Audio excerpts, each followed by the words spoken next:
오실 줄 알았더니 같이 들어오고 계셨네요. 안녕하세요. 오늘 안마와의 토크쇼에 오신 여러분 환영합니다. 스윗하시니까 지금 저희가 지금 토크쇼 현장에 와 있는 것 같은 기분이 드는데요. 저는 오늘 매도님과 같이 진행을 맡은 영화 전문 기자 윤선입니다. 반갑습니다. 네, 안녕하세요. 과학 커뮤니케이터 배우입니다. 반갑습니다. 대기실에서 들어오기 전에 생활 편집이나 매도님 편집된 영화 무서워하시면 어떡하지 엄청 걱정되시더라고요. 힘이 많이 왔습니다. 어떤 일 같았어요? 공포 영화 정말 못 보는데 어떻게 될지 모르겠다. 마지막에 지금 취소하신 분들 좀 계시거든요. 그래서 네, 다행히 공포 영화 잘 못 보신 분 계세요? 상당수가 잘 못 보시는 게 보이네요. 하지만 표정을 보아하고 굉장히 만족하신 것 같은 느낌 아니에요? 그게 절레절레 흔드시는 분도 계시네요. 네, 죄송합니다. 네, 그래도 재밌게 보셨죠? 네. 다행히 너무 재밌게 봤고. 네. 네. 저도 진짜 영화를 재밌게 봤고요. 일단 꿈꾸는 지금 깨어나시길 바라겠습니다. 꿈꾸는 잘 깨어나라는 주문을 한번 외우고 싶은 작품이기도 하고 엄청난 활력의 최면 같은 것에 걸려있다가 깨는 것 같은 느낌을 주는 영화인 것 같아요. 오늘 보신 안마와의 토크쇼는 캐머런 케이지 플레이케어즈라는 형제감독이 연출한 작품인데요. 형제들이 연출을 맡는 경우도 영화 업계에 적지 않게 있죠. 네, 뭐 형제였다가 이제 뭐 남매였다가 자매였다가 네, 자유로우신 분들 계시고. 그렇죠. 가든 형제, 코어 형제, 월쇼스키 남매, 언컨텐츠나 구타임을 만든 셔먼 형제 같은 이 형제 감독들이 있는 아주 새로운 시선 감독의 출연이라는 생각이 영화가 있다 저는 무척 반가웠고요. 평소에 노파이처럼 공포영화 영화 자주 보세요? 너무 좋아합니다. 이게 너무 의외죠. 네. 네. 어떤 면에서 좋아하세요? 재밌어요. 단순한 말도적인 재미. 일단 과학의 영역은 아니다 보니까 좀 완전히 내려놓고 보는 거죠. 이거는 과학 영역이 아니구나. 한번 보자. 그렇군. 악마군. 곡성 이런 거 보시면 악마 나죠. 아크마 딱 나오면 일본 악마군이. 직접 정보를 그냥. 네, 궁금하니까. 일본 악마의 특징은 이렇군. 네, 보는 거죠. 이 영화에 대한 반응이 그럼 어땠을지 궁금한데요. 딱 끝났을 때 어떤 반응을 들었나요? 저는 이게 진짜 공포다. 이거 진짜 공포구나. 사실 그 무서운 장면은 없었죠. 네, 분위기 자체가 약간 그 무서운 분위기를 만들려고 노력을 많이 했는데 어떻게 보면은 그 실제로 영화상에서 무서운 장면을 만들기보다는 영화 끝나고 나서 좀 무섭더라고요. 왜냐면은 그 개개인이 느끼는 공포들이 다 느껴졌어요. 등장인물들 각각이 다 공포를 느꼈을 거고 그 공포들을 저희가 공감하게 되다 보니까 약간 그냥 귀신이 나오고 악마가 나오고 막 뭐 죽고 이래서 무서운 게 아니라 진짜 사람은 무섭구나, 이 환경은 무섭구나, 어디까지가 영화인가 약간 그런 느낌. 그래서 저는 좀 섬찟했어요. 그래서 보고 나니까 약간 좀 시시한 공포 영화들이 또 많거든요. 공포 영화 같은 경우에 공포 방정식이라는 게 있어요. 얘기 되나요? 분량이 어디까지인지 몰라요 제가. 네, 제가 이런 옆으로 찍고 알겠습니다. 그 공포 방정식이라는 게 있는데 그 인간이 공포를 느끼는 것부터 생각을 해야 됩니다. 공포를 어떻게 느끼는가? 우리 뇌에 편도체라는 게 있어요. 편도체가 어디서 욕하는 거거든요. 아이씨 제가 살짝 들은 거 같은데 안 했던 것으로 믿겠습니다. 네, 어쨌든 이 편도체라는 게 우리가 이제 위협을 느끼거나 어떤 위기에 빠졌을 때 활성화가 됩니다. 그럼 이제 교감신경을 활성화시켜요. 그렇게 되면은 심장 박동이 엄청 빨라져요. 왜냐면은 원피스 보셨죠? 원피스. 네. 루피가 싸우기 전에 기어2 뭐 쓰게 하지 않습니까? 네. 엄청 푸짐할 것이죠. 왜냐면 내가 이제 몸을 빨리 움직여서 이 위기 순간을 극복해야 돼. 누구보다 빠르게 움직여야 돼. 누구보다 굉장히 신속하고 강하게 움직여야 되니까 심박수가 빨라지는데 그만큼 이제 그 혈관이 수축됩니다. 그래서 심박수는 빨라지면 혈관이 수축되니까 우리 몸에 흐르는 피 자체가 원활하게 흐르지를 못하고 그렇게 되면 어떻게 됩니까? 우리 몸에 혈관의 피가 원활하게 못 흐르니까 피부에 체온이 내려옵니다. 그래서 우리가 약간 무서우면은 심장이 막 쿵쾅쿵쾅하면서 약간 추워지는 거야. 네. 그러면서 이제 혈관이 수축돼서 이제 피가 곳곳에 안 가니까 추워지고요. 이때가 되면 이제 인모근이라는 근육이 있어요. 인모근 반사라는 게 일어납니다. 아시죠? 그 무지개 반사 이러잖아요. 네. 인모근 반사. 네, 약간 반사신경 같은 건데 그 인모근, 모를 세우는 근육. 네, 인모근이 딱 이렇게 일을 하게 되면은 털이 쓰죠. 네, 그러면서 약간 닭살이 돋고 이것도 역시 이제 그 체온이 떨어지다 보니 이걸 막으려고 이제 인모근이 쓰는 거거든요. 네, 인모근이 일을 하는 건데 그러니까 이런 것들 때문에 서늘하면서 심장을 쿵쿵쿵 뛰고 요게 이제 보통 우리가 공포를 느낀다라는 순간이죠. 네. 이 영화를 보면서 그런 순간이 있으셨어요 혹시? 저는 사실 크게 공포를 좀 느끼고 이 공포는 무슨 생각을 하시나요? 이럴 때 사람들의 인모근이 활성화되고 이쯤에서 한번 잔치를 줬구나. 네, 좀 객관적으로 보다 보니까 그래서 이제 그럼 언제 우리가 이 공포를 느끼느냐 그 공포 방정식이라는 게 있는데 이게 보통은 한 5가지 정도 한 4-5가지 정도 조건이 있어요. 일단은 그 약간 그 불안감 서스펜스 아시죠 여러분? 뭐가 갑자기 튀어나올 줄 모르고 미지의 뭔가가 나오고 예상치 못한 무언가가 등장하고 막 영화 보면은 막 그 릴리가 이러고 있다가 갑자기 막 이러잖아요. 그때 막 불안한 거예요. 저 릴리가 고개를 들면 어떻게 돼 있을까? 머리는 많이 길었네. K-pop 팬인가? 이러면서 막 이러다가 그런 것들이 이제 계속 우리 공포감을 불러일으키고 그 다음에 이제 그 환경적인 우리가 언제 공포 느끼는지 아시죠? 밝을 때 느낍니까? 아니요. 네, 어두울 때 느낍니다. 공포는 이제 어두울 때, 그럼 어두울수록 그리고 무언가가 제대로 식별이 안 될수록 그리고 혼자 있을수록 오늘 여러분 안 무섭죠? 400명이 있으니까 이 영화관에 혼자 있어봐 바로 기적이 차야 됩니다. 400명이라는 것 자체가 우리의 공포를 줄여주는 요인 중에 하나예요. 공포한 음식에서 공포심을 줄여주는.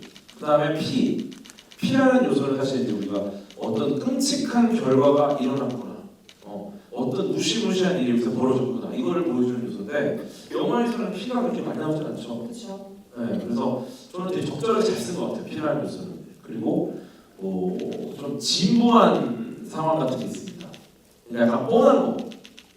이렇게 막 하고 갑자기 뒤를 딱 돌면 귀신이 있으니까 있으면 시부한 거야. 안 무서워. 뒤를 딱 돌면 귀신이 있으면 안 무서운 거야. 근데 없으니까 뒤를 돌아는 게 없죠. 뭐야? 이러고 앞으로 보면 앞에 있어. 근데 이것도 이제 신고예요. 뭐야? 그 앞에 봐도 앞에도 없어. 그리고 그날 귀신은 없어요. 이게 안 진부한 거야. 그래서 진부한 것도 공포를 줄여줘요. 그래서 진부한 설정을 계속 쓰면 안 된다. 공포 영화에서. 그래서 어떻게 보면 뒤에 나오는 공포 영화가 과거의 공포 영화에 비해서는 훨씬 공포감을 주기가 어려워요. 왜냐면 진부한 설정이 있을수록 우리는 공포심이 주고. 근데 이번 영화는 사실 좀 진부한 느낌이 거였어요. 뭔가 나올 것 같을 때 안 나와. 잠시만. 이런 것들 몇 가지였죠? 아무도 듣지 않아. 이거 말고도 사실성 같은 게 있어요. 예를 들어서 현실적이면은 공포스러워요. 예를 들어 이번에 이 영화 악마의 토크쇼도 그 TV 쇼를 굉장히 사실적으로 그렸잖아요. 근데 이게 조금이라도 너무 뻥 같으면은 이제 우리는 이건 어차피 영화 속 겁니다 하고 전혀 무섭지 않습니다.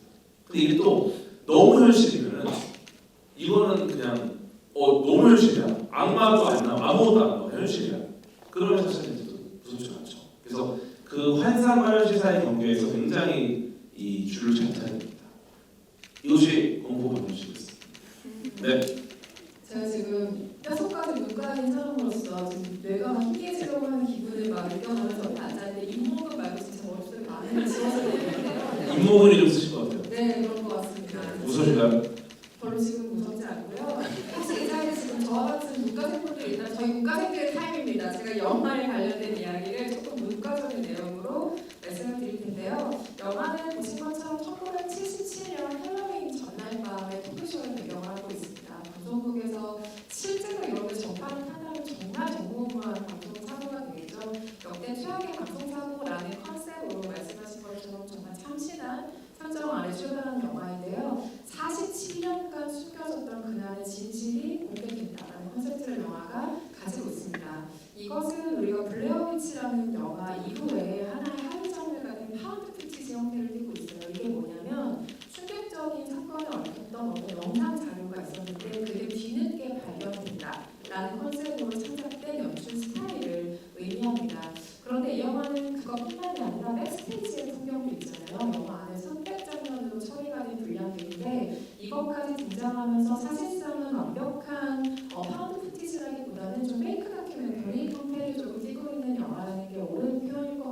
있는데요.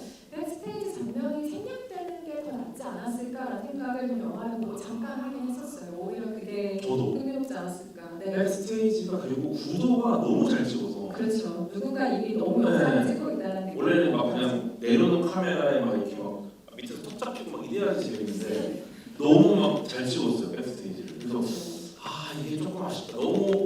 너무 현실적이에요. 그게 왜였어야 했을까? 왜 이게 백스테이지 장면이 필요했을까에 대한 이유를 생각하기 시작했습니다. 제가 생각하는 이유는 실제로 무슨 일이 일어나고 있었는지를 그 팩트를 알려주는 것이 영화가 너무 판타지가 되는 것에 대한 알리바이이기도 한 것 같아요. 순간순간 이게 카메라의 법칙을 깨고 등장인물 계속해서 한 명에 눈 맞춤을 해요. 관객 한 명 한 명과 눈 맞춤을 하는 시도를 사실 영화 주인공이 자주 하는 행동들은 아닌데요. 이런 것 역시 마찬가지 기능을 하고 있다는 생각이 들기도 하고요. 배경이 1970년대라는 점에서도 저는 영화가 굉장히 흥미로웠는데 아시다시피 미국이 베트남 전쟁에서 패배를 한 뒤에 나라 전체에 굉장한 무력감이 드리워 있던 시대입니다. 그래서 여기서도 미국은 당시에 불신과 폭력의 시대였다라는 설명이 등장하는데요. 석유위기 파동도 있었고 워터게이트 사건 같은 것도 있었고 사탄주의가 증가를 해서 신령술사, 퇴마사 이런 오컬트의 첫 부흥기가 일어난 것이 1970년대인데요. 그때 이 어수선한 사회 분위기를 위로했던 1타자가 바로 토크쇼라는 거죠. 심야 토크쇼를 사람들이 보면서 이제 이런 분위기들을 그 당시 접했다는 건데요. 이게 제가 왜 재밌었냐면 우리가 보통 과거를 다룰 때 어떻게 다루죠? 노스텔지어로 다루죠. 그때는 그래 낭만이 있는 시대였지. 사회가 어려워도 이런 건 있었지. 너무 좋은 질문이에요. 그런 식으로 과거를 바라보는 영화들이 많은데 그래도 그때 낭만이 있었어가 아니고 그때 이렇게 폭력적이고 야만적인 시대였어 라는 것을 보여주는 그 시대 배경을 가져도 저는 일단 굉장히 흥미로웠고요. 또 하나 이게 재미있는 이유는 우리가 현실을 어떤 방식으로 인식하느냐를 보여주는 영화라는 점이에요. 누군가는 궤도님처럼 이래서 무섭군, 방정식이 이러이러하니까 이런 공식대로 이 영화가 설계되었군 이라고 생각하는 사람도 있을 수 있지만 제가 보는 영화는 어땠냐면 사이비 종교나 연쇄살인범 같은 게 미디어에 등장하면서 우리는 어떤 생각을 하게 됐나요? 이전보다 삶이 팍팍해졌어. 예전엔 이렇지 않았는데 사는 게 너무 무서워졌어 라는 이야기를 하죠. 그런데 그게 실제로 누구의 영향일까요? 이 영화처럼 악령의 영향일까요? 아니면 악한 사람들? 아니면 그것을 믿는 나 자신의 태도? 그러니까 어떤 경계를 내가 바라보느냐에 따라 사실 사회 분위기를 읽는 태도는 굉장히 달라진다고 생각하는데요. 그걸 다루기에 오컬트가 너무나 최적의 장르인 거죠. 누군가는 이걸 진짜로 믿을 수도 있고 이게 뭐 진짜야 있을 수도 없는 일이야 라고 치부할 수도 있습니다. 그렇게 현실과 현실이 아닌 것의 경계를 흐리고 의도적으로 선과 악을 모호하게 표현하는 것이 이 오컬트 장르라는 거죠. 그래서 여기서 나의 시각을 우리는 영화 안에 점검할 수 있는데요. 무슨 얘기냐면 결론적으로 이 영화는 잭의 시각에서 펼쳐지는 이야기죠. 잭과 쇼와 거기에 출연한 모든 사람들의 욕망을 바라보게 하는 구도로 되어 있는데 잭이라는 인물은 단순히 스튜디오에 우연한 비극에 휩싸인 사람인가요? 아니면 자기의 성공만을 계속해서 야망으로 이 모든 걸 저지른 괴물일까요? 여기서 왔다 갔다 우리 시선이 왔다 갔다 하게 되죠. 크리스트는 사람들에게 이너피스를 갖다 주는 사람일까요? 아니면 금전적인 이득을 취하려는 사람일까요? 이 질문을 모두에게 취할 수가 있는데요. 준마저 마찬가지예요. 이 사람은 도움이 필요한 소녀를 돕고 있는 선량한 연구자인가요? 아니면 이 사람을 착취해서 책으로 자기 명성을 얻으려는 사람인가요? 이 경계에서 계속해서 우리 왔다 갔다 하는 인물들을 판단을 하게 되죠. 릴리를 일종의 자신의 콘텐츠로 삼으려고 한다는 점에서 저는 준에 굉장히 부담이 잘 받지 않았어요. 그래서 이 사람은 파국이겠구나 생각을 했는데 결국은 목이 이렇게 돼서 처참한 엔딩을 맞이하기도 하죠. 근데 저는 영화를 보면서 그 생각을 하긴 했는데 내가 만약에 크리에이터라면 조회수, 좋아요 이런 것에 반응을 좀 기민하게 할 수밖에 없잖아요. 되게 심리에 너무 공감하셨을 수도 있겠다 하는 생각을 했는데 어떠셨어요? 근데 등장인물들에게 다공감을 했습니다. 한 명씩 다 다른 다 이제 어떤 말씀하셔서 어떤 선과 악의 양면에서 뭔가 이분이 과연 착한 사람인가 나쁜 사람인가 물론 이게 나눌 수 없지만 하지만 끝까지 주관을 잃지 않았던 우리의 이 빡빡이 형님 우리 빡빡이 형님은 영화가 시작부터 끝까지 주관을 잃지 않고 자신이 하겠습니다. 저는 이게 그렇게 많다고 보고요. 근데 그 외에 나머지 등장인물들은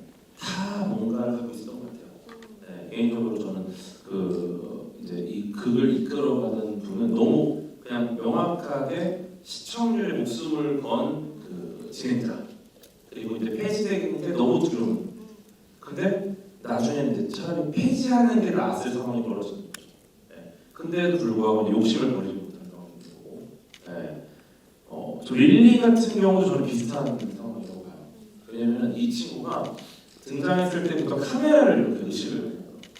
예. 이 친구는 본인이 이제 나 말고 다른 존재가 나랑 연결되어 있구나 이것 자체에 본인이 굉장히 좀 흥미를 갖고 있는 그리고 이걸 통해서 내가 주목받는 것들을 좋아하는 약간 관종기가 있는 여학생이었어요.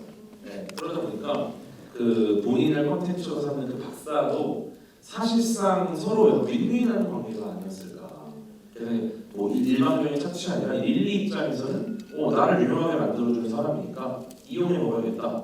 그럼 이제 카메라를 보면서 이제 막 하는 거예요. 이렇게. 카메라 봐. 그 악마 들어와. 나가 또 카메라 봐. 이게 바보거든요.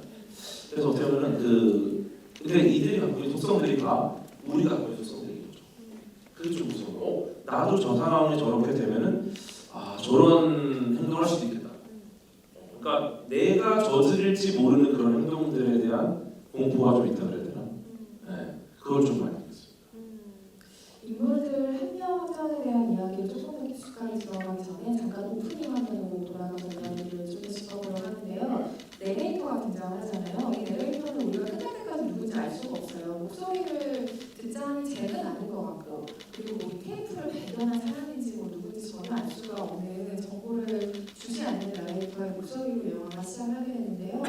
마이클 아이언사이드라는 배우가 실제로 나레이션을 녹음을 했는데 재미있는 것은 이 감독들이 호주 감독들이에요. 그래서 코로나19 시기에 락다운 때 멜버른에서 갇힌 채로 이 영화의 시나리오를 썼는데 시나리오를 쓰고 프로덕션을 시작했을 때 이 배우한테 녹음하는 현장을 가볼 수가 없었던 거예요. 락다운 상황이잖아요. 그래서 새벽 3시에 시차를 맞춰서 일어나서 뉴욕에서 이 사람이 녹음하는 것들을 계속해서 조정하는 방식의 녹음을 거친 오프닝 영상이고요. 이 영상은 더 킬링 오브 아메리카라는 1981년도 영화를 본따서 만들었다고 하는데 이게 왜냐면 암살자, 연쇄살인범들의 일상 같은 것을 다룬 이들이 어떻게 범죄에 가담하게 됐는지 요즘 넷플릭스 같은 데 엄청 많이 나온 다큐 형태를 따르는 영화였던 거예요. 그 오프닝 프롤로그의 스타일을 그대로 가져오는 이 영화가 가지고 있는 오프닝 스타일이고요. 쇼의 타이틀 소체 같은 것도 그 영화에서 따와서 만들었다고 하네요. 이 영화의 촬영은 한 스튜디오에서 20일 정도 한 번에 촬영을 한 작품이고요. 어떤 식으로 촬영을 했을지가 대강 상상이 되시죠? 실제로 TV쇼 촬영처럼 세대의 카메라를 두고 카메라 감독들이 카메라를 잡은 채 촬영을 한 거고요. 처음에는 옛날 카메라로 그대로 그 질감을 표현하고 싶었다고 하는데 상황이 여의치 않아서 요즘 찍는 방식의 디지털 카메라를 사용을 했고 대신 그 영화 스태프의 여러 직무 중에 DP라는 직무가 있어요. 이게 뭐냐면 그 넷플릭스에서 말하는 DP랑은 다른 건데 촬영과 조명을 한 번에 담당하는 역할이라고 생각하시면 돼요. 이게 할리우드에는 굉장히 일반화된 시스템인데 한국에는 그렇게 하실 수 있는 촬영 감독이 몇 없어요. 능력이 아니고가 아니라 처음부터 직무가 좀 구분돼 있기 때문인데 이 영화의 매드풀이라는 촬영 감독은 DP 역할을 했어요. 촬영과 조명을 전부 담당을 한 거죠. 그래서 그 시대에 오래된 카메라를 가지고 올 수는 없지만 내가 조명을 그때 걸 해줄게 라고 해서 각종 조명 가게를 다 뒤져서 먼지가 쌓인 조명을 다 가지고 온 거예요. 근데 문제는 그때 조명이 전부 텅스텐이라는 거죠. 그럼 좀만 켜놓으면 열기가 너무 뜨겁기 때문에 그 아래에 누가 있을 수가 없는 상황이 됐는데 어쨌든 그런 식의 텅스텐 조명들을 사용해서 그 시대의 분위기를 조금 질감을 낸다거나 하우스 밴드를 동원해 실제로 라이브 연주를 하면서 진행을 한다던가 우리나라는 그 SNL에서 자주 볼 수 있는 풍경 SNL에서 이렇게 만들면 재밌겠다라는 그렇죠. 알았어요. 감동사고 네, 신현주 씨가 이제 나중에 이제 점점 많아지면서 이걸 컨셉으로 뭔가 해도 굉장히 재밌을 것 같아요. 네. 그래서 어릴 때 그 감독이 심야쇼를 보면서 10대 때 보는 심야 토크쇼가 뭔가 이상한 어른들의 세계로 들어가는 것 같았다는 본인들의 추억에 기반이라는 이야기를 하기도 했습니다. 그 당시에 TV 라이브쇼가 가지고 있는 어떤 위험성, 대본이 없어서 생기는 철렁철렁한 순간들 이런 것까지 분위기에 반영해서 만든 작품이라고 하고요. 정말 소름 끼치는 사실은 이 영화가 미국에서 4월에 개봉을 했을 때 인디 영화로는 6.15 순위를 생각을 했어요. 이 6이라는 숫자가 불길하잖아요. 다른 유형을 위치하는 일이었어요. 그런데 첫 주 일요일에 이 영화가 벌어진 스코어 가격이 얼마였냐? 666.6불이 벌어졌어요. 660만 6,666달러를 벌어진 거죠. 요거는 제가 봤을 때 네. 이런 거 하는 거예요. 수치가 조금 가까웠을 때 관계자들이 야 주장서 사. 야 너무 취소해. 이런 느낌으로 맞췄을 수 있고 이거는 뭐 가능한 얘기죠. 네. 네, 이거는 뭐 예를 들어 뭐 미세한 거니까. 네. 그리고 맞췄을 수도 있지만 그렇죠. 지시는 저 넘어에. 네. 그리고 박스오피스 모조라는 집계 사이트를 가시면 이 기록을 바로 확인을 하실 수가 있고요. 대신 주말 총액, 그러니까 뭐 통일 이렇게 양일간 벌어들인 금액은 280만 달러라고 하는데 어쨌든 하루에 그런 기록을 세울 수 있다는 게 정말 이 영화의 놀라운 부분이기도 하죠. 그리고 여기서 잭을 연기한 데이비드 다스말시아는 배우는 이런 일화를 겪었다고 하는데요. 촬영장 안에서 두 감독을 실망시키고 싶지 않은 압박감 이 사람이 너무 심했던 거예요. 그러니까 이 사람이 진행을 하는 방식으로 그게 이끌려 가잖아요. 그리고 영화 중간에 보시면 오컬트 물체들이 막 이렇게 올라온 테이블이 막 흔들리는 장면이 있어요. 그 장면을 찍을 때도 정신 똑바로 차려야 된다, 이거 잘해야 되라는 생각을 배우겠다고 하는데 그 당시에 무대 여기저기 사람들이 막 벽을 두드리는 소리를 이 배우가 들은 거예요. 그래서 누가 저렇게 벽을 두드리나 하고 나서 촬영 끝났을 때 아니 벽을 두드리는 건 콘티에 없었는데 누가 두드린 거죠? 라고 했더니 아무도 두드리지 않았다는 이야기를 들었다고 합니다. 두드렸습니다. 그냥 안 두드렸는데 두드린 소리가 나는 것보다 네. 두드려 놓고 나 아닌데? 이게 더 쉬워. 네, 그러니까 우리는 그 오카마의 멜로디예요. 좀 더 단순한 걸 믿는데 아무도 안 두드렸는데 두드린 소리가 나.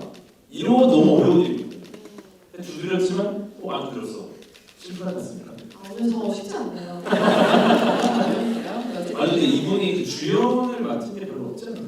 그렇죠. 조연이 굉장히 많으신 분인데 맞아요. 네. 이 배우를 어떤 영화들로 감지를 하셨을지 잘은 모르겠어요. 주변에서 그 인간 컴퓨터 맞아요. 눈 이렇게 허옇게 뒤로 까고 막 이렇게 계산하는 분 계시잖아요. 눈썰미가 굉장히 네. 밝으신 분인데요. 뭐 누군가는 수어사이드 스쿼드에서 발견하셨을 수도 있을 것 맞아요. 같은데 물방울 무늬 코스튬을 입고 있는 남자를 기억하셨을 수도 있고 혹은 렌트만의 러시아 사기꾼을 기억하실 수도 있고요. 네. 그리고 최근에 오펜하이머에서 윌리엄 보든을 오펜하이머를 좋아하시는 겁니다. 가장 이 남자의 좀 불안하고 불편한 표정과 에너지를 좀 극대화한 캐스팅이 이 영화가 아닐까라는 생각이 들고요. 그 공감과 미스터리의 경계를 오가면서 어둠 속으로 관계를 데려가는 안내자 역할을 충실하게 하고 있기도 하죠.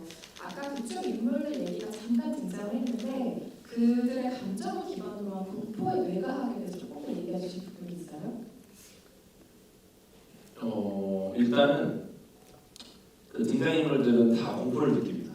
네.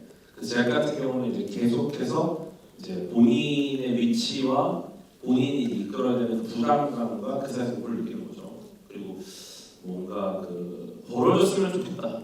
아까 말씀드린 그 공포한 음식에서 약간 불안감 그건 있는 거예요. 근데 또 실제로 이게 벌어져서 문제가 생기면 이제 어떡하나 이런 것도 오는 거고. 네. 그래서 다양한 등장인물들이 각각 다 이제 어떤 공포를 느끼게 되는 건데 특히나 이제 그 과학자 약간 좀 어설픈 과학자 같은 분 한 분 나오시잖아요, 그죠? 그 마술사 출신의 회의원장 네, 약간 말씀하시는 거죠?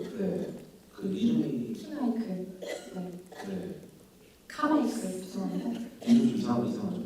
아무튼 그 이상하신 분. 카마이클 헤이글 헤이글. 네, 이 사람은 이제 그 수표를 쓴 네, 사람이고 맞아요. 그 검은 물질을 이렇게 토하는 사람은 크리스투라는 크리스투는 이제 초반에 이제 토하신 분, 토하다 가셨죠? 네. 네. 토하다가 가신 분, 토하다 가신 분은 이제 그만 갔습니다. 네.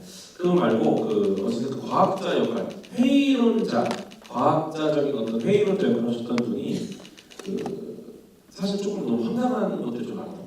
어떤 면에서 그렇죠? 그 일단은 그 제임스 랜디 아시나요 혹시? 마술 사냥꾼 해가지고 막 초자연적인 현상을 내 눈앞에서 보여주면 내가 뭐 얼마를 주겠다. 근데 이제 돈을 한 번도 안 줬대요. 그냥 뭐 안 주려고 이 안 본 거겠죠? 근데 이제 이것들을 막 하나하나 좀 이렇게 파해하면서 이름을 좀 남기신 분인데 그분하고 리차드 도킨슨 아세요? 이기적 유전자라는 책을 쓴 아주 대표적인 회의론자. 네. 그 둘을 섞어놓은 것 같은. 근데 재밌는 게 그 리차드 도킨슨이 이 과학계에서는 종교계랑 많이 싸웁니다. 근데 보통 이제 과학자들은 약간 어떤 식의 싸움이 벌어지냐면 종교계에서는 이렇게 얘기합니다. 야 이거야. 그러면 이제 과학자는 그럴 수도 있지, 아닐 수도 있지. 이런 게 있죠 원래. 왜냐면은 과학자는 확신하는 그룹은 아니에요. 일단 내가 모를 수 있다, 내가 아닐 수 있다라는 거를 항상 생각하는 그룹이기 때문에. 근데 이제 리차드 도킨스는 좀 다릅니다. 이거야. 그럼 아닌 거. 아니야. 이렇게 말하는 사람. 그러다 보니까 그 종교인들 그리고 심지어 이 아니다라는 말을 하는 과정에서 상대가 모멸감을 느낄 수 있을 만큼 너무너무 명확하게 아닌 부분을 판에서 긁어내요. 네, 그러니까 약간 악마라고 불리거든요. 종교에서는. 네, 약간 악마 같은 존재.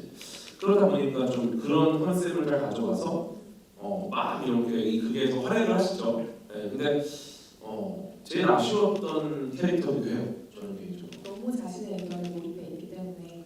네, 그 과학자라면은 기본적으로 내가 틀릴 수 있다는 마인드를 가지고 있어야 되는데 과학자의 캐릭터와 마술사의 캐릭터를 가져와서 만든 분이라면은 기본적으로 약간 그런 마인드 있어야 되는데 그냥 무조건 본인이 맞다, 모든 게 다 잘못됐다, 내가 무조건 맞다는 얘기를 그래도 좀 아쉽습니다.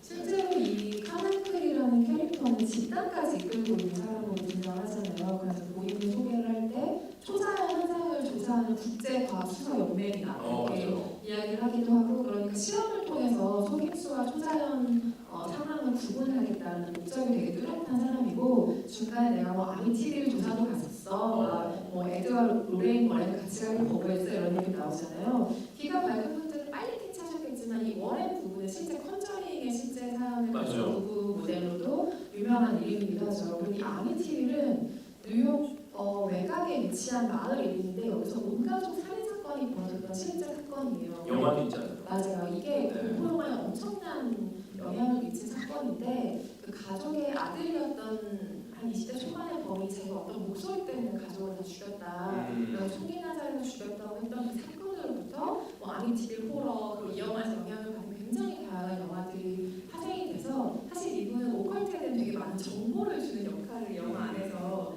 담당하고 있기도 한데, 거기서 제니 그런 걸 물어보잖아요. 우리보다 크고 신비로운 존재를 믿으면 안 되나요? 괄호 열고 믿으면 뭐 어때? 이런 식의 이야기를 이 사람에게 했을 때, 그렇다면 흥미로운 세상이 되겠죠.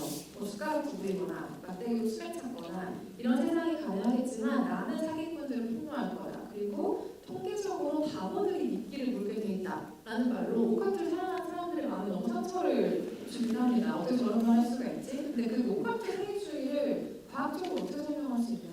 그러니까 사실은 예시를 든 뭐 숟가락을 구부린다든지 뭐 수맥 찾는다, 멜로드, 다우징로드 같은 거, 이런 거는 사실 대표적인 유사과학이라서 이게 예시를 듣기 맞나라는 생각이 들고, 일단은 그 확신에 차 있는 거가 조금 아쉬웠어요. 네, 기본적으로 과학자가 가져야 될 거는 확신이나 신념이 아니라 호기심이거든요. 예를 들어 내가 갖고 있는 생각에서 뭔가 다른 부분이 일어날 가능성이 있다. 그럼 과학자는 이거에 일단 궁금증을 품어야 됩니다. 뭔가 벌어지면 내가 이거를 이거는 사기야, 확실해, 내가 이거를 보여주겠어, 이게 아니라 이런 게 가능하다면 이거를 검증해서 어떻게 실험할 것인가를 생각해야 돼요. 근데 그 부분이 완전히 배제됩니다. 왜냐하면 실제로 아까 말씀하신 것처럼 오컬트나 뭐 여러 가지 사람들을 현혹시키는 것들이 좀 사회적으로 인기를 끌었던 시기가 있어요.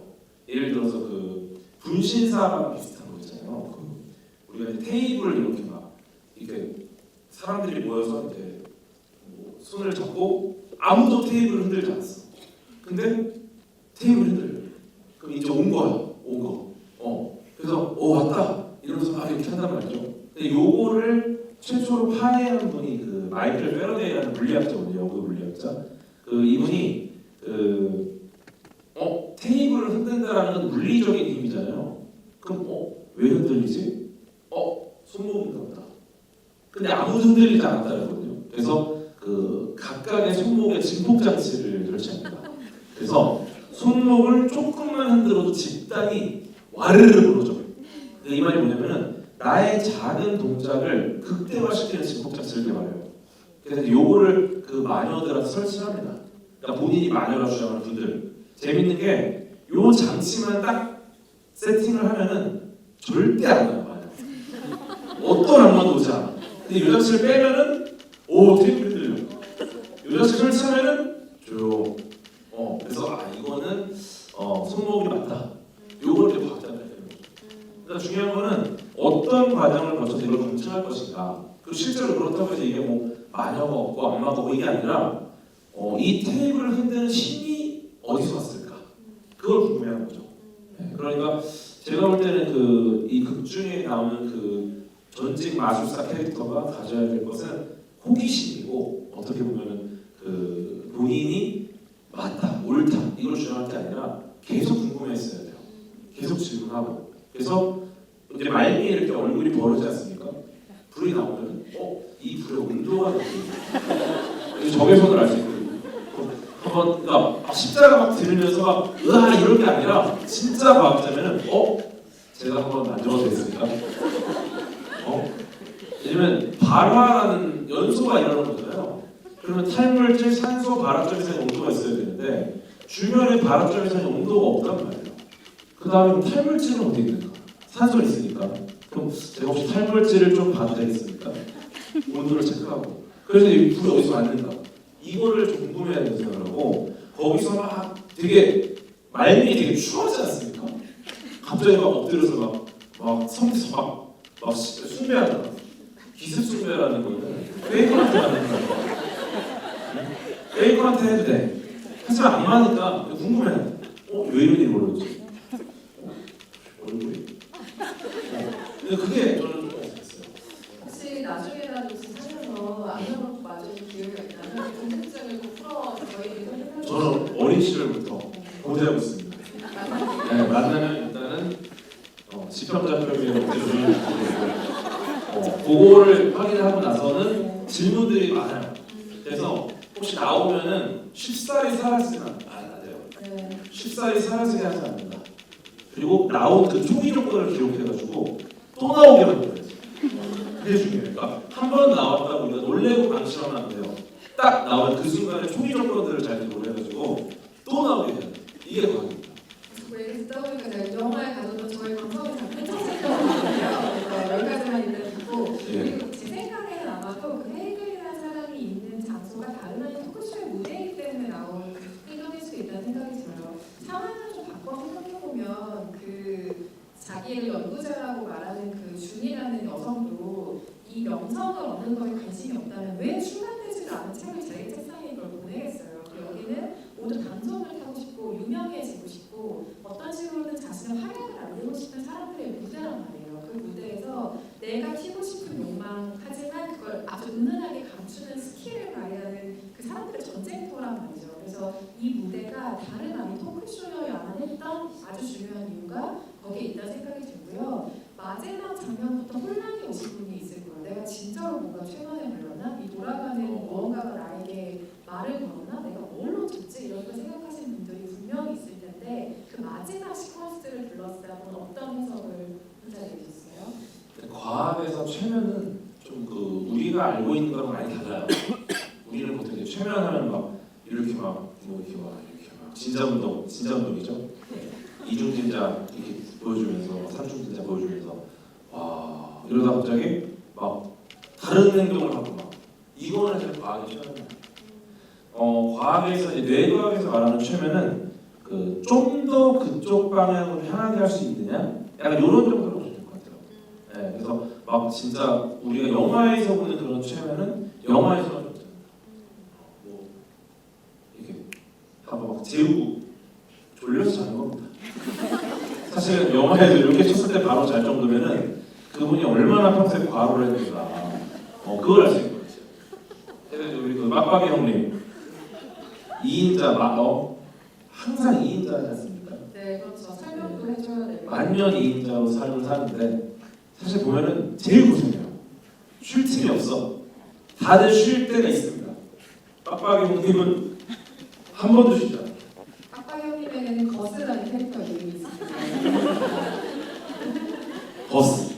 애벌레 공포증 네, 어쨌든 의사라고 얘기하는 거고요. 근데 이 사람이 죽는 장면을 얘기가 나왔으니 잠깐 상상해 보면 고개가 이렇게 돌아가죠. 있잖아요. 이 영화는 과거 그 고전 엑소시스트의 장면을 패러디한 것이죠. 거기서 그 주인공 리건이 악마에게 이렇게 고개를 돌리는 장면이 있잖아요. 그 외에도 뭐 릴리의 몸이 갑자기 전도체 같이 이렇게 변하는 것은 호소가이스트 같은 작품의 영향을 생각하지 않을 수 없는데요. 이 영화는 실제로 70년대에 굉장히 유명했던 오컬트 영화들의 씨앗을 조금씩 심어둔 작품이기도 합니다. 그래서 마지막에 제게 그렇게 된 것은 실제로 미니가 아내가 이 현장에 나타나서 다 버린 결과라고 생각하세요? 아니면 다른 식의 해석을 가지고 이게 저는 약간 오픈 열린 결말 아닐까? 저는 처음부터 이 제게 죽은 아내 의심을 하고 있었습니다. 네.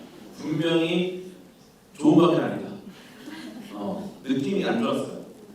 근데 역시나 막판에 좀 안 좋았죠.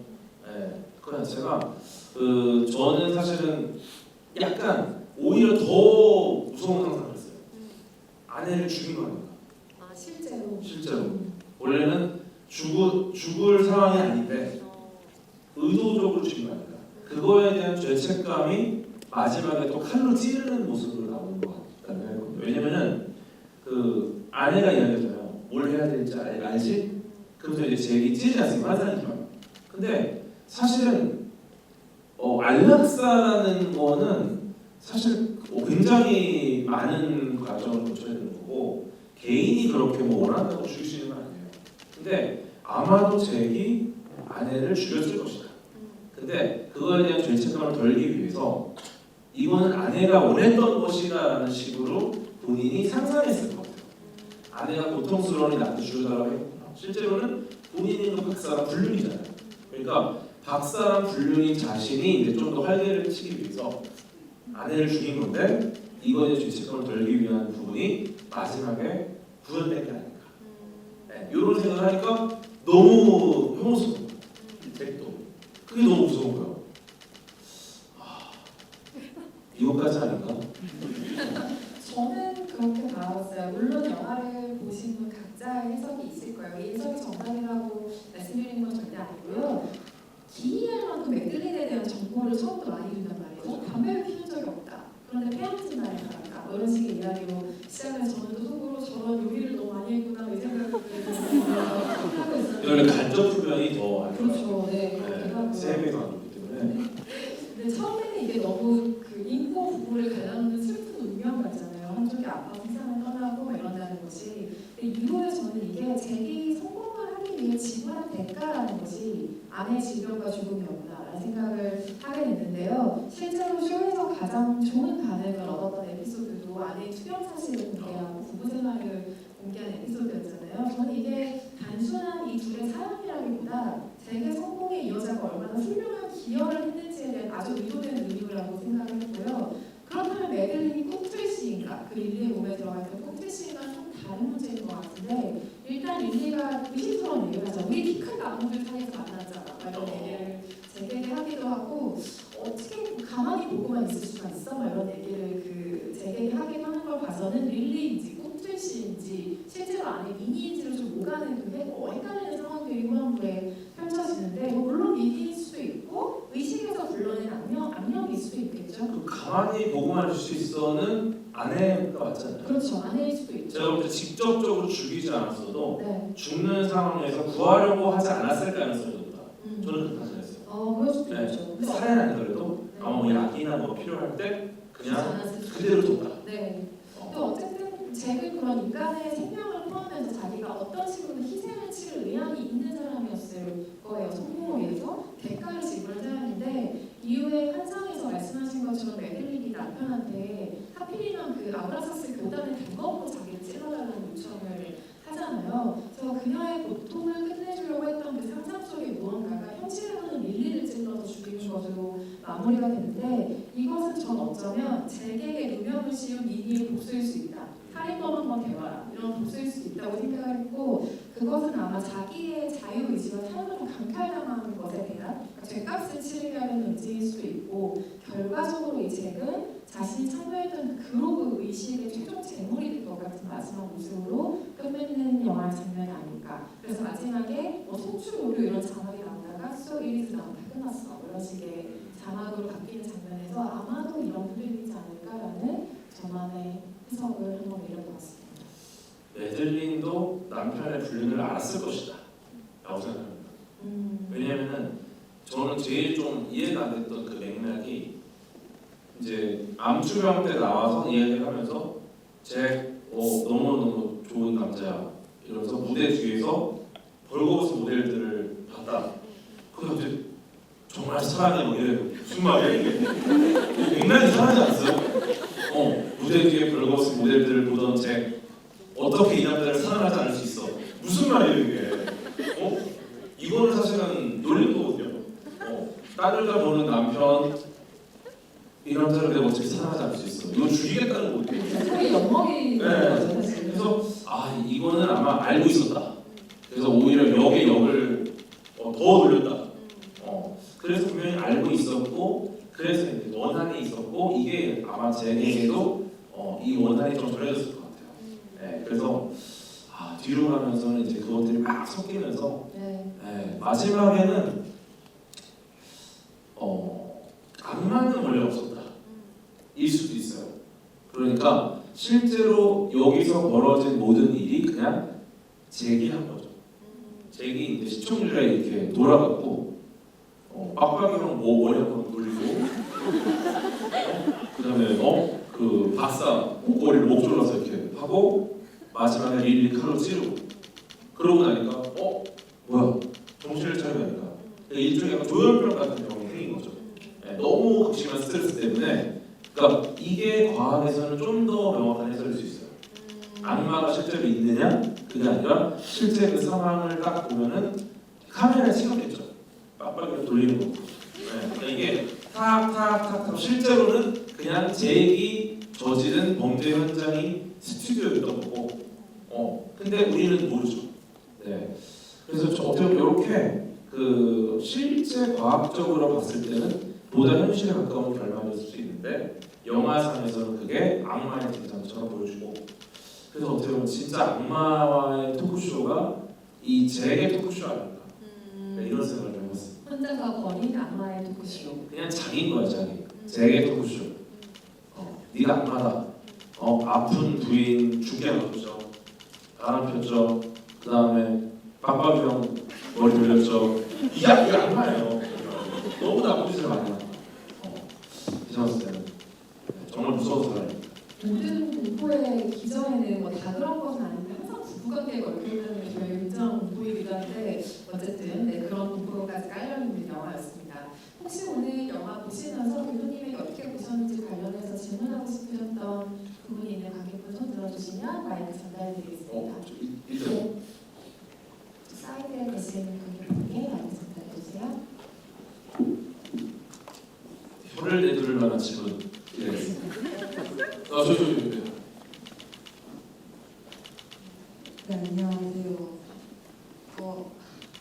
영화 보면서 여쭤보고 싶었던 게 아까 배도님께서는 체면이 과학적에서는 영화에서 보이는 모습 같은 모습은 다르다고 하셨는데 항상 궁금했던 게 왜 미디어에서는 체면을 받을 때 아까 말씀하신 전자운동이나 돌아가는 문양 같은 걸 이용하는지 혹시 이것도 과학적으로 조금 연관이 돼 있나 모르겠습니다. 그냥 그 반복적인 패턴 있잖아요. 그런 것들이 그냥 우리를 조금 이렇게 릴렉스 시키는 거죠. 릴렉스 시키는.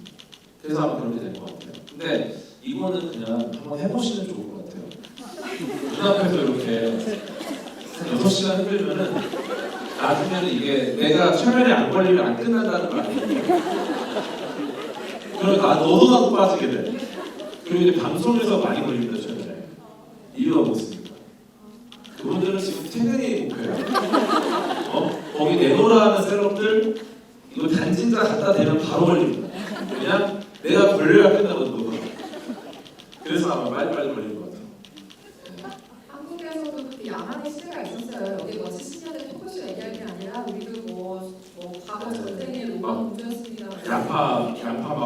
양파처럼 먹어갖고 와 이거 사과예요. 실제로 근데 양파는 꼬막고 먹으면 사과랑 거의 비슷해요.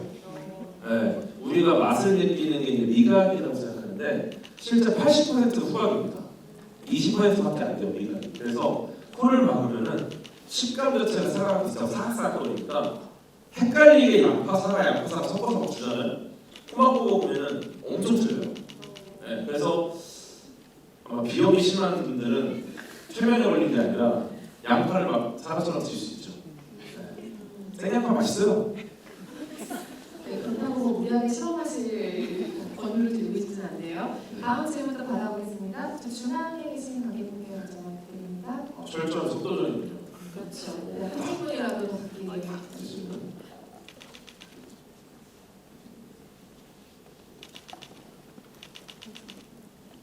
혹시 이은성 기자님께 질문 드려도 괜찮을까요? 네. 그러니까 영화가 지금 4대3 비율로 불안감에서 보이는 것처럼 시작을 하다가 이제 말씀하셨던 것 중에 이제 백스테이지에서는 뭐 흑백 화면도 쓰고 근데 이후에 이제 마지막 시퀀스에서는 플랫 비율 화면을 쓰는데 근데 이게 저는 톤을 좀 깬다라는 느낌을 받았거든요.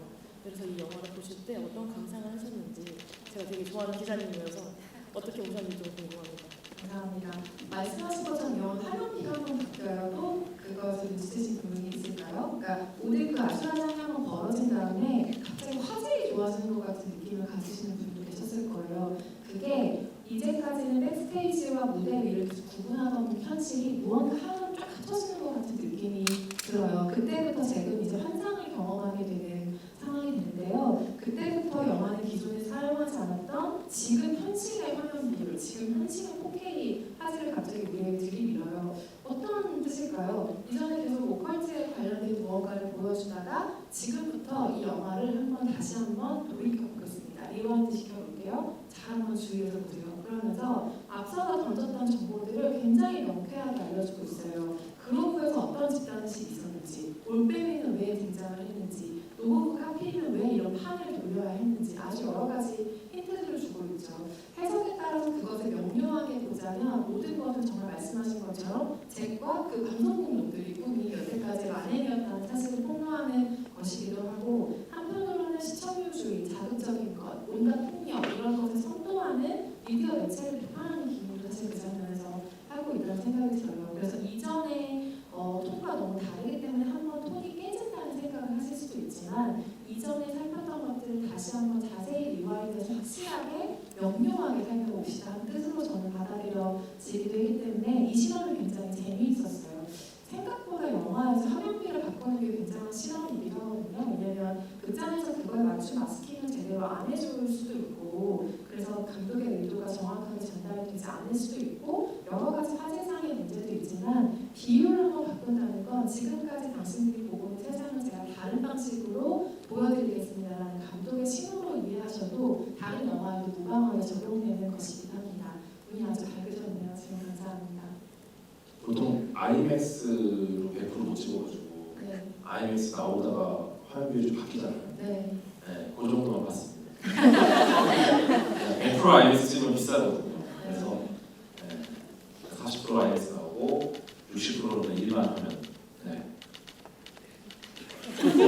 다음 질문 받아보겠습니다. 다음 질문 주신 분 여기 두 번째 줄에 계신 관객분께 말해드릴까요? 너무 맨 뒤에 계셨는데 죄송합니다.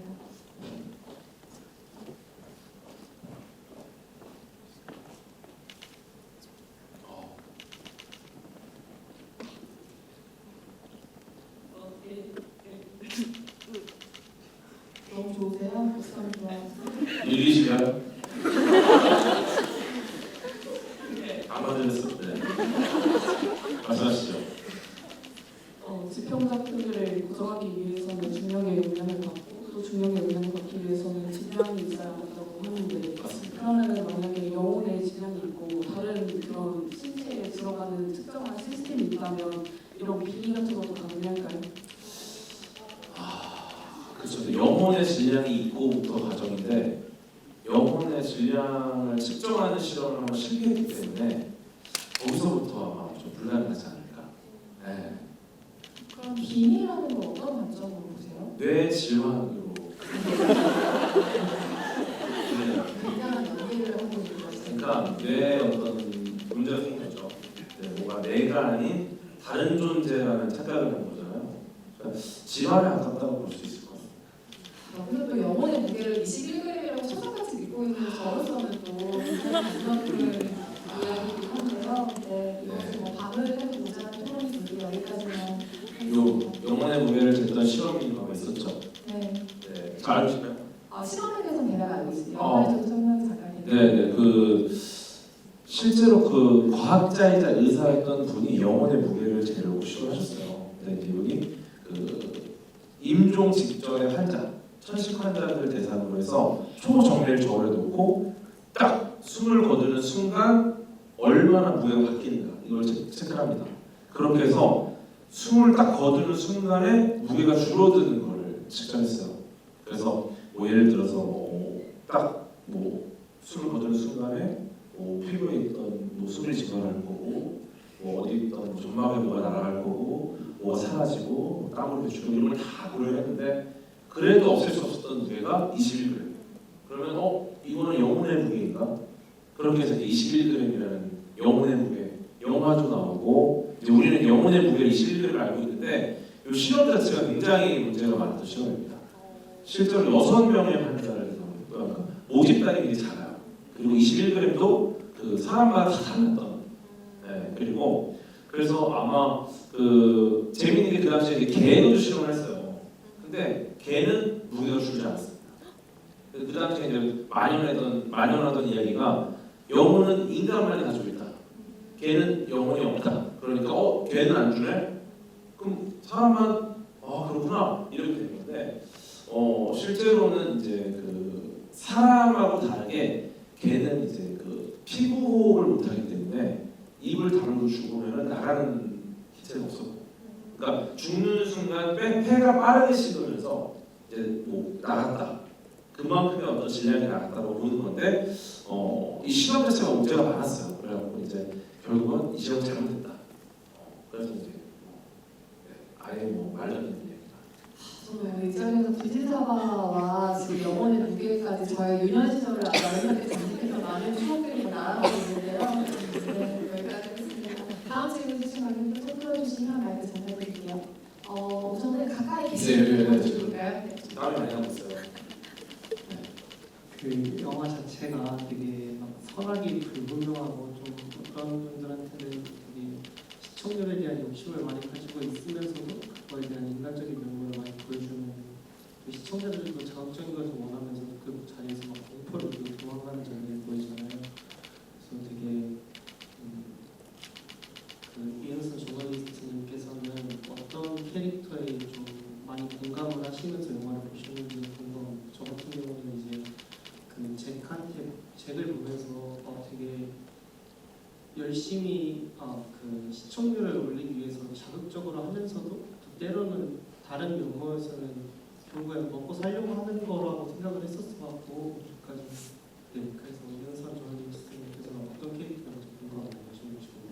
저도 마찬가지 이유로 되게 공감할 수밖에 없는 지점이 있었어요. 저는 지금은 프리랜서 기자로 일을 8년째 하고 있는데 이전에는 그보다 긴 시간 회사 생활에서 기자로 일을 했기 때문에 특종에 대한 강박이 엄청 있어요. 근데 그게 다른 사회부 정치부에 있는 기자들보다 그 스트레스가 덜하지만 우리가 소위 물먹었다는 표현을 신문사한테 진짜 많이 쓰거든요. 야 어디서 나왔는데 이거 왜 주지 않았어? 막 이거 먼저 터뜨리면 뭐 어떤 거 알지? 막 이런 식의 어쩔 수 없는 그 조직간의 행위 때문에 제가 버거워지는 순간들이 여러 번 겪었는데 한때는 그 생각한 적이 정말 있어요. 왜 이거는 너무 어릴 때 한 현상이긴 하지만 내가 잘하고 싶은 게 너무 안 될 때 만약에 나한테 악마가 와서 영혼을 팔고 파우스트처럼 이거 잘하게 해줄게 그럼 나 그거 하고 싶다는 생각을 저도 해본 적이 있어요. 물론 악마가 저희를 찾아오지 않는 관계로 그건 이루어지지 않았는데 그래서 그렇게 해서라도 제일 그 의자에 쓰는 사람 되고 싶다. 제일 인터뷰 잘하고 싶은 사람 하는 사람 되고 싶다. 이러니까 해본 적 당연히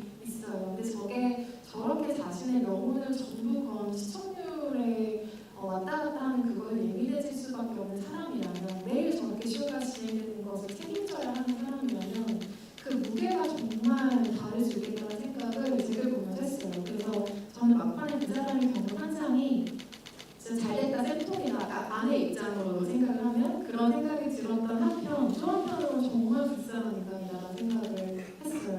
저도 제 얘기 굉장히 공감하면서 봤습니다.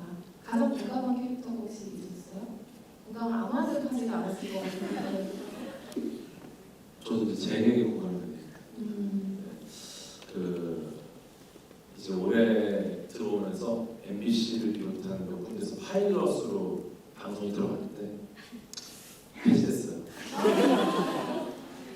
파일럿이 안착되기 쉽지 않고 또 파일럿 때 열심히 해서 안착을 시켜놨더니 레귤러로 가서는 내가 없어. 이런 경험들을 하면서 근데 이제 그 내가 좀 더 잘했어야 된다는 생각이 많이 했거든요. 어쨌거나 이제 고정으로 있으니까 근데 그런 생각은 너무 큰 스트레스를 줍니다. 그래서 이제는 그런 생각하지 않습니다. 잘 좀 해. 나는 잘했는데 이런 생각을 해야 돼요. 그러지 않으면 이제 쟤처럼 큰일 나는 겁니다. 네, 그래서 지금은 그냥 아쉽다. 그 정도로만 해가지고. 네, 근데 이 당시에는 근데 그 진행자가 이 부담 다 갔나요 원래? 그렇죠. 왜냐면 다 이름을 걸고 하잖아요. 우리나라에는 뭐 이걸 기억하시는 분들이 계실지 모르겠지만 뭐 누구누구의 무슨 쇼가 아니고 잔이은 쇼 이렇게 이름을 붙여놓잖아요. 그러면 그 타이틀을 가지고 있는 사람들이 섭외에도 관여를 해야 되고 지금 뭐 SNL 사실 섭외를 신인호 씨가 밟고 나서듯이 본인의 이름을 건 쇼에는 당연히 책임을 할 수밖에 없었겠죠. 더 심했겠군요. 네, 훨씬 더 심한 그때는 뭐 누구나 스타가 될 수 있는 시절도 아니었기 때문에 그 부담감이 또 이게 무너지면 이제 뭐 내가 다른 데서는 하기 되게 어려워지고. 그렇죠. 혹은 뭐 방송사가 광고가 더 뺏기거나 이런 상황이 있었을 수도 있어요. 다행이네요 지금. 왜냐면 이제 뭐 케이블도 많고 OTT도 나오고 뭐 유튜브도 있으니까. 네, 다행입니다.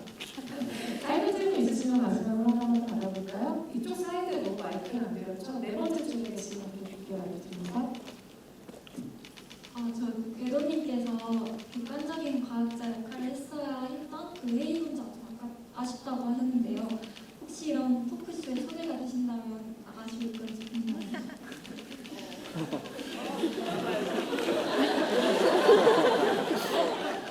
네, 되게 전곡을 찌르는 질문인데 그 무당분들 연락이 많이 와요. 무당분들 뭐 여러 다양한데 우리 무당분들이 예전 같지가 않아요. 내가 알고 있던 그 무당분들이 아니야. 굉장히 세련됐습니다. MG 무당분들이 많이 계시고 근데 이제 뭐 사실 어떤 종교적인 관점에서 이야기를 나누자는 것도 많이 연락이 오고 근데 이제 제가 나가는 건 상관이 없는데 그분들은 생업이 있다 보니까 이제 제가 이분들에게 도움을 주는 역할을 해야지 이분들의 생업에 방해를 드리면 안 되겠다라는 게 있어서 근데 같이 하게 되면은 제 의도와 상관없이 좀 방해가 될 수 있거든요. 네, 그래서 과학이라는 거는 모두가 좀 긍정적인 방향으로 나가게 도움을 줘야지 그냥 무조건 뭐 내가 옳고 모든 게 맞으니까 너네는 잘못됐고 이런 거는 저는 아니라고 생각해요. 그래서 어쨌거나 뭐 과학으로 설명할 수 없다고 해서 그게 의미가 없는 건 아닙니다. 네. 과학으로 설명할 수 없다고 해도 예를 들어 과학이 절대 할 수 없는 어떤 마음의 안식을 종교가 우리에게 주거든요. 이거는 어떤 과학식도 해내지 못한 것들이에요. 그러다 보니까 과학이 아니라고 해서 과학적으로 증명이 안 된다고 해서 그거에 모든 가치가 없다라고 할 수가 없으니까. 그래서 예를 들어 이런 게 좀 열려있는 토크쇼면 저는 나가서 이런 대화를 할 수 있을 것 같아요. 근데 예를 들어서 이걸 과학이냐, 과학적으로 증명이 가능하냐, 뭐 이게 실제로 재현이 되냐, 혹은 이것 때문에 사람들이 경제적으로 어떤 건강상으로 여러 가지 피해를 본다. 이런 일이 있으면 그거에 대해서 확실하게 이야기를 해야 되겠죠. 근데 그게 아니라면 제가 볼 때는 뭐 다 생업이 있으니까 그분들의 역할이 다 있는 거고 그러니까 뭐 즐겁게 이야기를 그냥 할 수는 있지 않을까 가볍게. 근데 이렇게 막 싸우고 막 이건 가짜야 내가 똑같이 해볼게 이거는 절대 과학자가 그러니까 모든 선택지 중에 절대 골라서 안 되는 선택지예요. 그것만 골라서 갔어요. 참 마음이 아픈 일입니다. 아까 제가 대기실에서 관객분과 똑같은 질문을 했었어요. 혹시 이런 쇼가 있으면 나가시느냐. 그때부터 이 오늘 현장에서 했던 일관적인 말씀이 과학이 틀릴 수도 있다는 걸 전제하에 하는 건 얼마든지 가능하다였어요. 저는 그게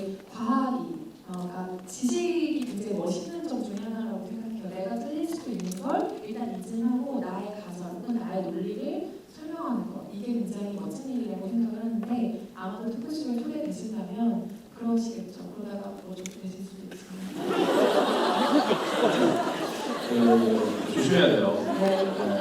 그러니까 일단은 사람들 다 의자에 팔 묶고 누가 갑자기 돌아가지고 칼을 찔 수 있으니까 다 묶어놓고 물리적으로 서로 해를 끼치지 않게 해야 됩니다. 네. 저런 상황이면. 아주 어떻게 해도 깨지지 않거나 움직이지 않거나 통안 같은 데 들어가셔서 안전하게. 안전하게. 네, 지금. 그리고 이제 난리가 나도 유유히 빠져나오는 거지. 유유히 튼튼하고. 네. 그래서 이거는 제가 볼 때는 좀 안전장치가 좀 부족했다는 생각이 좀 들어요. 네. 확실한 안전장치가 있으면 그 과학적인 논지가 틀릴 수 있다는 가정하에 출연하시겠다고 합니다. 악마 나오면 진짜 재밌을 것 같아요. 너무 궁금합니다. 정말. 근데 안 나올 거예요. 소개해주고 계세요. 어떻게 가능하실지. 보신 분 계시면 네. 전화번호 좀 주세요. 네. 뭐 농담반 진담반 섞어서 우리 얘기를 해봤는데요. 그만큼 영화의 토크쇼가 너무 재미있는 영화이기도 하고 또 같이 보신 분들이랑 즐겁게 뭐 어떻게 생각해? 뭐 나는 이렇게 생각해? 이런 식의 이야기를 즐겁게 할 수도 있는 작품이어서 저희도 좀 편하게 이야기를 나눌 것 같아요. 오늘 개봉일인데 이렇게 물론 궤도님 거기도 많이 오셨겠지만 영화에 대한 성원 보여주셔서 감사하고요. 오늘 오신 관객 여러분들께 인사하면서 마지막으로 남겨주시기 바랍니다. 네, 기본적으로 공포 영화 같은 특징이 볼 때 굉장히 막 긴박하고 막 떨리다가 끝나고 나면은 그냥 큰 감흥이 없어요. 네, 그런 공포 영화 많이 봤고, 근데 악마와의 토크쇼는 사실 볼 때는 크게 무섭지 않습니다. 근데 보고 나서 여운이 많이 남고 혼자 머릿속으로 생각을 되게 많이 하게 되는. 그래서 진짜 악마는 뭐였을까? 네, 그래서 굉장한 수작이 오랜만에 나왔구나라는 생각이 드는 영화라서 다들 머릿속으로 되게 가셔도 많은 고민하시고 단 두려워하지 마세요. 어차피 지평연필에 그런 못해. 걱정하지 마시고 편하게 주무세요. 화장실 가서 머리 감을 때도 막 머리카락이 내려오면은 이거는 호기심을 가지세요. 이 머리는 누구의 머리인가? 이것이 탈모 치료를 해결할 수 있는 인류의 마지막 희망인가? 절대 두려워하지 마세요. 아시겠죠? 네, 생각해봅시다. 네. 주변에서 정말 재밌게 보셨다는 좋은 입소문도 많이 부탁드리겠고요. 오늘 함께 해주셔서 정말 감사합니다. 안녕히 가세요.